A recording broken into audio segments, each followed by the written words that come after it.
The best video on the channel in 2022 was this watch. Well, not exactly this watch. The SRPH23, the black dialed version, with how quickly it gained views was absolutely jaw-dropping. I remember when I woke up and I looked at the views, my mouth opened, my jaw just dropped. So what does that tell me? That tells me that the Seiko 5 SNK Rebirth is much loved. So you know what I did? I got a better one. Introducing the all-new Seiko 5 Sports SRPH21 with a gorgeous sunray creamy white dial, and depending on the light, it may look a little bit silvery and bright white in different lighting conditions. It's definitely easy on the eyes. It looks fantastic. The case is relatively flat with only a small downturn at the tip of those lugs. High polish on the sides, brushing on the top. Overall, the case finishing is standard. I would say maybe a touch better than the Seiko 5s of yesteryear. Now, it does have a push-pull 6.5mm crown, giving this pilot's watch 100 meters of water resistance. And I love how the crown is flat. It doesn't protrude too much. It just hugs the case. Unfortunately, it is not signed. Would love to see the 5 logo on there in the future. So the secret measurement here, I measure at 32mm, which is exact same as this Dress KX that I have. So they have the same crystal, but this one looks larger compared to the Dress KX. And Crystal Times did confirm that the A type of this watch, the SRPG, is the same crystal. So technically, if you're not a fan of the single domed hardlex crystal, then there is plenty of options because of the Dress KX line with the same size crystal. You can get a top hat, a double dome, or a flat, but don't sweat it too much. Hardlex on the Mohs hardness scale is 7.5, while Sapphire is 9, so it is more scratch resistant, but not as bad as a normal mineral crystal or acrylic. So maybe wait until it gets scratched up a couple years, then upgrade to Sapphire. Now, speaking of the measurements, I got 39.4mm in diameter, a thickness of 13.2, but there is a dome on that hardlex. We got drilled lugs for easy strap changes and a lug to lug of 48 even. So we got an excellent size, especially for people who are new into watches. This is a Goldilocks size, 39.4, and I think a lot of people are going to be happy. The bracelet is a mesh Milanese straight end link, very nice. There is absolutely no taper.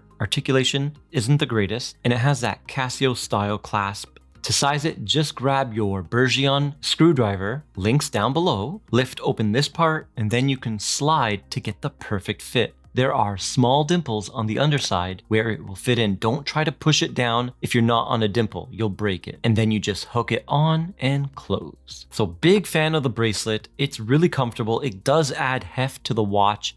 It makes it feel a little bit more substantial than your old school Seiko 5. Definitely to new collectors, that is going to indicate quality, and they're going to love that. So we already talked about the gorgeous dial, but we forgot to mention that it's a day-date complication. So perfect for a daily driver. It feels like anytime you wear a no date, you need the date. So here it is. And the hands are perfect. One of my favorite handsets from Seiko. It's almost like a modernized Flieger look. These ones are completely high polish. Lume to hand ratio is perfect, and the legibility is fantastic. We got the minute track printed on the outside of that sector dial, and on the inside of the sector, the hours. Powering the watch is the 4R36 movement, 21.6 VPH hack hand wind automatic, 41 hours of power reserve, and 24 joules. And wow, look at the rate. Let's ignore that first number, 17. We got 0, 0, 271 amplitude, very strong, but a lot of beat error. The fourth and final round plus 1, very nice. So typically with beat error, we want to be under 1 millisecond, especially for a brand new watch. But man, it's tough to complain when you have such a good rate. But let's see how it performs 12 down. We got 1 millisecond in beat error, so it did get a little bit better by 0.1. Amplitude did take a big hit, which is typical in this position because we do have increased friction on the pivots. All right, so -3, -3, -4, -5. Let's do one more. And the final round is -5. Okay, so on the wrist, it's going to perform at about -3 to -2 seconds a day. That's pretty good. All right, there's a Lume shot. We got tiny Lume pips for the hour markers, excellent Lume on the hands, and the reverse lollipop seconds hand. You can see your watch is running.